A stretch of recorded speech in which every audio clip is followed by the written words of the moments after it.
Hey, what's up? This is Ricardo at Parts People, and in this video, we'll outline the steps for completing a part replacement on your Dell PC. Visit our website and use this coupon for a 5% off discount.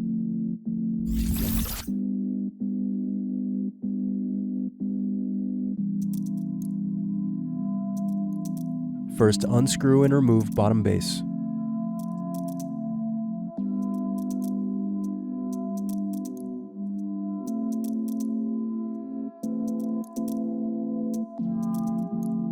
Now unscrew battery.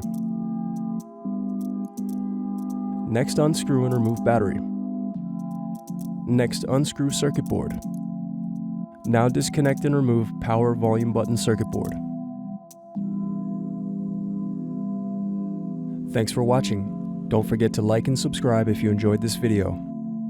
And if you need more, check out this playlist to watch other tutorials for your laptop. You can also click here to find parts for your laptop at partspeople.com.